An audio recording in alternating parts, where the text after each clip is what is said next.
நண்பர்களை நீங்கள் பார்த்து கொண்டு இருப்பது உங்கள் கௌசிகா ரிவ்யூ. சரி வாங்க வீடியோக்குள்ளே போய் என்ன நடக்க போகுது அப்படின்னு சொல்லிட்டு பார்த்தீங்களன்னா, நம்ம எஸ்எஸ்கே இருக்கால அவன் சரியான சொட்ட மாட்டேங்க. அந்த சொட்ட மாட்டேனிக்கு எதுக்கு இந்த வேலைன்னு சொல்லிட்டு தெரியலிங்க. ஏன்டா அவர் அப்படி திட்டுற, அவர் அப்படி என்ன தப்பு செஞ்சார் அப்படின்னு சொல்லிட்டு பார்த்தீங்கன்னா, சும்மா அந்த எப்படி சூண்டி விடணும் அப்படின்னு சொல்லிட்டு அப்படியே சும்மா டக்குன்னு இழந்துட்டாங்க.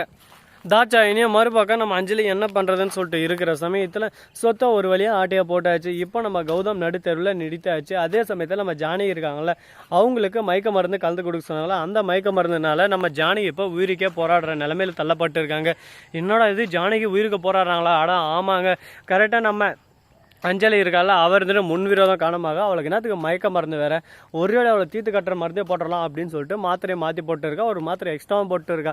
இதனால் ஆழ்ந்த தூக்கத்துக்கு போயிட்டு ஒரு பக்கம் பேச்சு மூச்சு இல்லாமல் இருக்காங்க. ஒரு பக்கம் நம்ம கௌதமும் மறுபக்கம் இலக்கியாவும் கதறி கதறி அழுதுன்னு இருக்காங்க. ஐயோ அத்தை, உங்களை இந்த நிலைமை பார்க்கவா நாங்கள் வந்திருக்கணும் அப்படின்னு சொல்லிட்டு நம்ம இலக்கியா கதறி கதறி அழுறாங்க. என்னங்க பண்ணுறது, நடந்துருச்சு, இதுக்கு மேலே என்ன பண்ணலாம் ஏது பண்ணலாம்னு சொல்லிட்டு அடுத்தபடியாக தானே நம்ம யோசிச்சோம். உடனே பார்க்கணுமே ஹாஸ்பிட்டலுக்கு தூக்கின்னு ஒரு பக்கம் ஓடுறாங்க. அதே சமயத்தில் மறுபக்கம் டாக்டர் பார்த்துட்டு யார்ப்பா தூக்க மருந்து கொடுத்தது, இதெல்லாம் போலீஸ் கேஸு, அதனால ஃபஸ்ட்டு போலீஸ்கிட்ட போயிட்டு நீங்கள் ஒரு கம்ப்ளைண்ட் ரிஜிஸ்டர் பண்ணுறீங்க அப்படின்னு சொல்லிட்டு சொல்கிறாங்க. சார் ஐயோ சார், அது எல்லாமே நான் பார்த்துக்கிறேன், அதெல்லாம் ஏன் பிரச்சனை, நீங்கள் அதெல்லாம் பற்றி ஒரி பண்ணிக்க வேணாம், ஃபஸ்ட்டு இதை ஆரம்பிங்க ட்ரீட்மெண்ட்டை. ஏன்னா உயிருக்கு போராடினு இருக்காங்க. இந்த சமயத்தில் நான் போலீஸ் ஸ்டேஷன் அது இதுன்னு போயிட்டு வந்துருக்க முடியாது, நான் போலீஸை இங்கேயே வர வைக்கிறேன் அந்த மாதிரி நம்ம கௌதம் சொல்லிருக்காரு. கௌதமோட ஃப்ரெண்டு உடனே அங்கே வந்துடுறாரு. என்ன ஆச்சுன்னு சொல்லிட்டு கேட்க நடந்ததெல்லாம் சொல்ல உடனே சரி ஓகே ட்ரீட்மெண்ட் ஆரம்பிங்கன்னு சொல்லிட்டு ஆல்ரெடி ஃபோனில் இன்ஃபார்ம் பண்ணி தான் ட்ரீட்மெண்ட் போயிட்டு இருக்கு. நம்ம ஜானகி ஒரு பக்கம் பேச்சு மூச்சு எல்லாமே இருக்காங்க. சுயநினைவு இன்னும் திரும்பல. எல்லாமே எங்களோட முடிஞ்ச முயற்சி நாங்கள் செஞ்சுட்டோம்.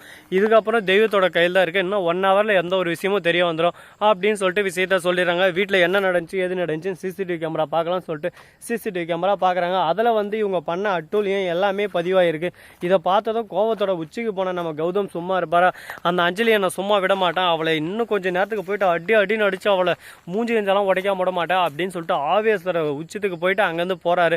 வீட்டுக்கு போன உடனே பார்த்தா நம்ம அஞ்சலியை அதிகாரமாக கால் மேலே கால் போட்டு, என்னப்பா கௌதம், டேய் என்னடா இந்த பக்கம் குட்டி, என்ன உனக்கு இங்கே வேலை அப்படின்னு சொல்லிட்டு கேட்க உடனே பார்க்கணுமே கௌதம் அடிக்க போயிடுறாரு. உடனே நம்ம கார்த்தி அட்டை வந்துட்டு, என் வீட்டுக்கு என் பொண்டாட்டியவே அடிக்க பார்க்குறேன், ஆனால் அதை நாயை போடா வெளியே அப்படின்னு சொல்லிட்டு திட்ட ஆரம்பிச்சுறாங்க. ஒருமே புரியாமல் ஒரு பக்கம் யாருக்கிட்ட என்னடா பேச்சுன்னு இருக்க அப்படின்னு சொல்லிட்டு கேட்க உடனே நம்ம தாட்சாயினி கை தட்டினே டே கௌதமே, இது ஒன்றும் உன் வீடு இல்லை, கார்த்தியோட வீடு, எங்கள் பார்த்தியா ரிஜிஸ்ட்ரேஷன் எல்லாமே பக்காவாக முடிஞ்சாச்சு, நீ பண்ண முட்டாள்தனம் எங்களுக்கு அதை சாதகமாக பயன்படுத்தி நாங்கள் அதில் ஜெயிச்சு காட்டணும், எங்களோட மாஸ்டர் பிளானே இது தான்டா, உன்னை அடித்து அணுவா சித்திரவதை பண்ணி வாழ்க்கையில் என்றைக்கு என் புருஷனை நீ ஜெயிலில் தண்ணி இருந்து நீ தூங்கவே கூடாது, ஒவ்வொரு நாளும் நீ தூங்குற போதெல்லாம் ஐயோ நம்ம இப்படி எஸ்எஸ்கேவை பகைச்சிக்கிட்டோமே, எஸ்எஸ்கேவோட பகைச்சிக்கிட்டதுனால நம்ம வாழ்க்கை இப்படி ஆகிப்போச்சு அப்படின்னு சொல்லிட்டு நீ சித்திராதை பண்ணணும், அணுவா சாவணலை பார்த்து நான் ரசிக்கணும் அந்த மாதிரி பேசின்னு இருக்காங்க. இதை கேட்டதும் என்ன சொல்கிறது ஏது சொல்கிறதுன்னு சொல்லிட்டு தெரியாமல் எதுவுமே சொல்லாமல் ஒரு பக்கம் நம்ம கௌதம் மௌனத்தோடு அங்கேருந்து போகிறாங்க. நாங்கள் எல்லாருமே உனக்கு கெட்டவங்களா தெரிறோம், ஆனால் ஒரு நேரம் ஒரு காலம் வரும்போது உனக்கே புரிய வரும், நாம் தப்பு பண்ணிட்டோம், நம்ம அண்ணனை இப்படி அவமானப்படுத்தி வெளியே அனுப்பிச்சிட்டோம்லே, தான் அண்ணன் தான் தனக்கு எல்லாமே, தான் அண்ணன் நமக்கு என்ன வேணாலும் செஞ்சுருப்பாரு, ஆனால் நாம் தவறாக புரிஞ்சுக்கிட்டு அண்ணன் மேகளே பகிச்சுக்கிட்டுமே அப்படின்னு சொல்லிட்டு தவறான ஒரு செயலை பண்ணிட்டோன்னு சொல்லிட்டு நீ யோசிப்ப அந்த மாதிரி சொல்லிருக்காங்க. இதை கேட்டதும் சரி ஓகே, ஏதோ சொல்கிறேன் ஏதோ நானும் கேட்குறேன் அப்படின்ற மாதிரி தான் ஒரு பக்கம் போயின்னு இருக்குது. சரி கௌதம் ஒரு பக்கம் தலையை கீழே போட்டுனே போயிடுறாரு. ஜானகிக்கு சுயநினைவு திரும்பியது, வாப்பா வீட்டுக்கு போகலான்னு சொல்ல உடனே அது நம்ம வீடு இல்லைம்மா, அது வீட்டை எல்லாமே கௌதம் பறி கொடுத்துட்டாரு அப்படின்னு சொல்லிட்டு இலக்கியா சொல்கிறாங்க. என்ன ஆச்சு அப்படின்னு சொல்லிட்டு கேட்க அவங்க பண்ண சூழ்ச்சி எல்லாமே சொல்ல அந்த தாட்சாயினி எஸ்எஸ்கேவும் நாசனமாக போவாங்க.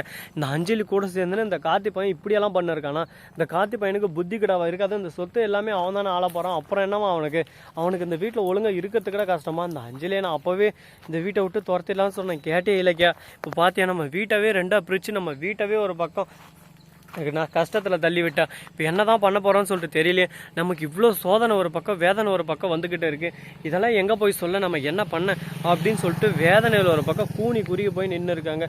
இதுக்கப்புறமும் நம்ம வேதனைப்பட்டு ஒன்றும் நடக்க போகிறது இல்லைங்க. அடுத்து என்ன பண்ணும் ஏது பண்ணுன்னு சொல்லிட்டு அடுத்தபடியான விஷயத்தை தான் நம்ம யோசிச்சாகணும். இதுக்கு மேலேயும் கஷ்டம் நம்ம உட்காந்துருந்தா கஷ்டம் மட்டும்தான் நம்ம வாழ்க்கையில் இருக்கும், அதை தவிர்த்து வேறு எதுவும் இருக்காது. கௌதம் இவங்க பண்ணது எல்லாமே தப்பு தான், என்ன பண்ணுறது விடுப்பா நம்ம பார்த்துக்கலாம் அப்படின்னு சொல்லிட்டு நம்ம கௌதம் ஆல்ரெடி சம்பாரிச்சு வச்சிருந்தாருல, அந்த பணத்தில் ஒரு வீடு ஒரு ரெசார்ட் எல்லாமே வாங்கி வச்சிருக்காரு. இந்த விஷயம் நம்ம ஜானகிக்கு தெரியும், ஆனால் கார்த்தி பேரில் இது சுத்தமாக இல்லைங்க. வீட்டோட சொத்து மட்டும் தான் கார்த்திக்கு போதும், அது இலக்கியா பேரில் இருக்கிறதுனால இப்போ இலக்கியாவுக்கு இந்த சொத்து எல்லாமே வந்துடுது. இலக்கியாவும் கௌதம் மறுபக்கம் நம்ம தலைவி ஜானகி எல்லாமே அங்கே போகிறதால மட்டும் இல்லாமல் இன்னும் பிஸ்னஸ் நிறைய வச்சுன்னு இருக்காங்க. எல்லாமே நம்ம கௌதமோட உழைப்பாலும் இலக்கியாவோட திறமையாலும் வந்தது. இது எதுவுமே வீட்டுக்கு சொந்த சொத்து இல்லை, இந்த சொத்தை வச்சு நம்ம முன்னேறலாம் அப்படின்னு சொல்லிட்டு முடிவு செஞ்சுறாங்க. கார்த்தி அவனுக்கான சொத்தை வச்சுன்னு எப்படியானா பொழைச்சுன்னு போகிறான். இதுக்கு மேலே அவங்ககிட்ட பேசி எந்த ஒரு பிரோஜனம் இல்லை. இதுக்கப்புறம் பேசவும் முடியாது. நம்ம சொன்னாவும் அவன் கேட்குற நிலைமையில இல்லை. அவனோட சுயநினைவை இழந்துட்டு அவன் மற்றவங்களுக்கு தலையாட்டு பொம்மையாக இருக்கான். அவங்ககிட்ட பேசி எந்த ஒரு பிரோஜனம் இல்லை. அதனால் நம்ம வாழ்க்கையை நம்ம பார்த்துக்கலாம் அப்படின்னு சொல்லிட்டு முடிவு எடுத்துடுறாங்க.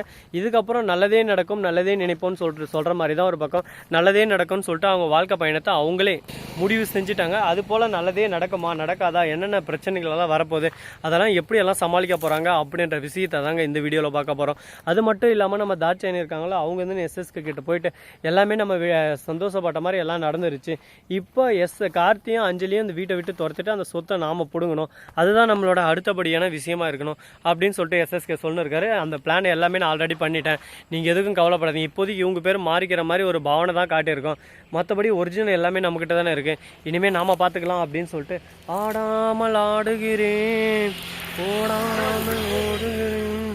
இந்த வீடியோ உங்களுக்கு பிடிச்சிருந்தா லைக் பண்ணுங்கள், கமெண்ட் பண்ணுங்கள், ஷேர் பண்ணுங்கள், டிண்டிங் பெல்லை தட்டி விட்டு போங்க. அப்போ தான் நான் போகிற அடுத்தடுத்த வீடியோ உடனுக்குடன் வரும். மிக்க நன்றி. தேங்க்ஸ் ஃபார் வாட்சிங். Tata, see you. நன்றி, வணக்கம், வந்தனம், வருக தருக.